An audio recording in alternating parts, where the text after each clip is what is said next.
Hello everyone, this is Atura Patricia Vivian. Once again, welcome back to my YouTube channel. We have come in the new year. Happy New Year to you all, my viewers and subscribers. Come and join us through this journey as we started it, so we have ended together. So this year I come with information literacy, as I told you in my first video. So now I've come with our primary information sources. I want you to sit and relax because we are going to learn, we are going to explore together in this digital age of ours. So I've come with primary information sources. Yes, primary information sources. Come and join us. As we talked of information literacy being the ability to locate, navigate, evaluate, and use information efficiently and effectively. So now we come with our primary information sources. Now that you've known the definition of information literacy, what are the sources? So now we've come with our primary sources, meaning the primary sources, the original sources of information. So we have come with it now.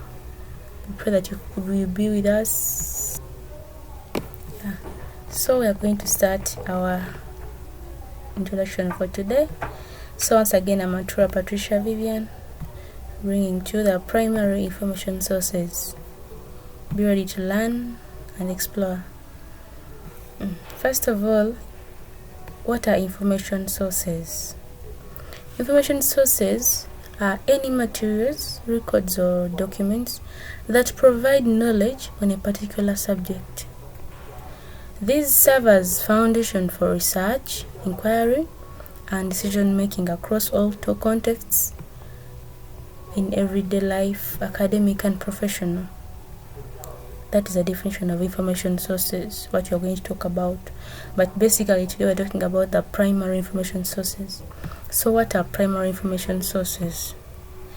These are direct or first-hand pieces of evidence created at the time of occurrence of an event. You've heard the word first-hand, meaning they are not altered with, they are not disturbed, they are not changed, meaning they're direct, they are not filtered. That's what we call first-hand. As we have said, as we are seeing here, they have said it has not been changed by others. It has not been altered, it has not been changed. It is just direct, it is still first-hand, it is still raw, unfiltered, meaning it is equipped. So another thing it is that primary information sources are unmediated. That is to say, they are direct, in simple terms, from the horse's mouth. Like someone has said it directly. It is not like I've said it, then I tell it to someone else, then someone else be the one to say it. No. If it is me who has said it, then it is me, meaning it is from the horse's mouth, it is direct. Like it is first-hand information. That is for primary information sources. That was the definition of primary information sources. So now we proceed to the characteristics or features of primary information sources. What are they? What do they have? As we can see, number one, they're saying that they are original, unaltered, and give direct records. By us saying original, meaning it is the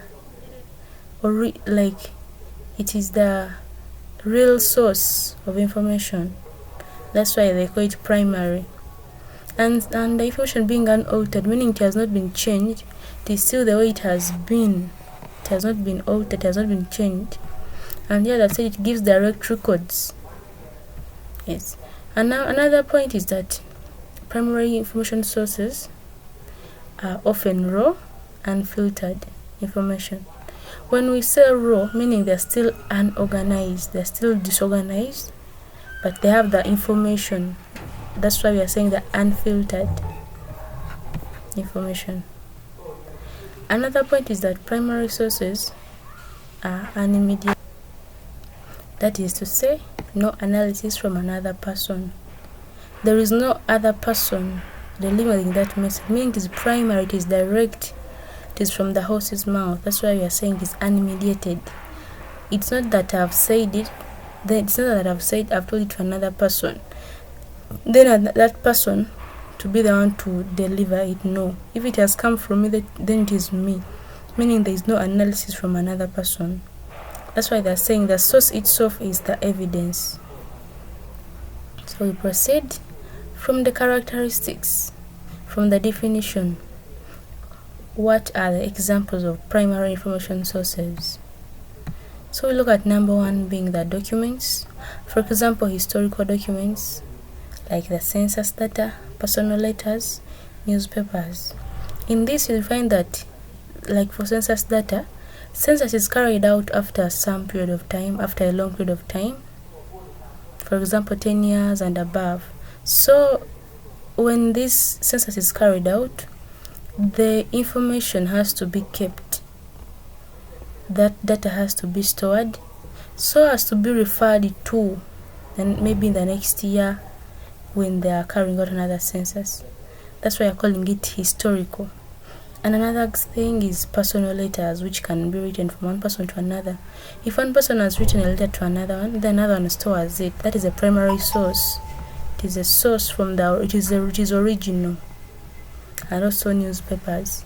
Another example is creative works. For example, poems, artworks like paintings.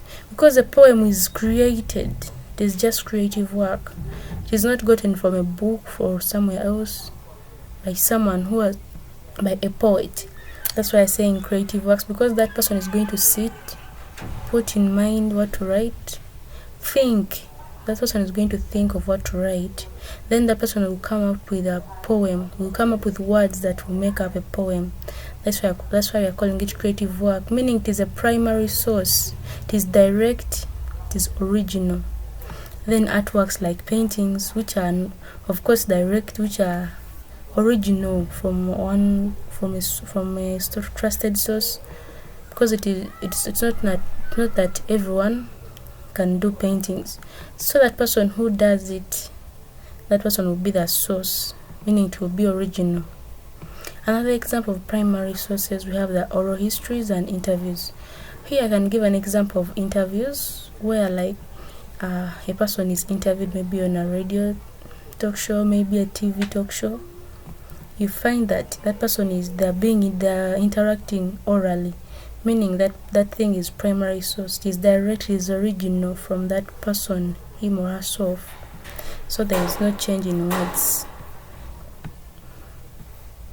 Another example is the artifacts, for example pottery, among others. Then after knowing the examples of primary source, what are the importances? After knowing the examples, the definition, what are the importances of primary sources? As we can see, primary sources, of course we're going to talk about the purpose of primary sources. And here we are seeing number one, they're saying they are raw evidence providing first-hand data and accounts. As we said, raw because it is primary, it has not been filtered, it has not been altered with, so it is raw information, it is unfiltered. Another point is that they serve as the function for original research. It is the basis of research.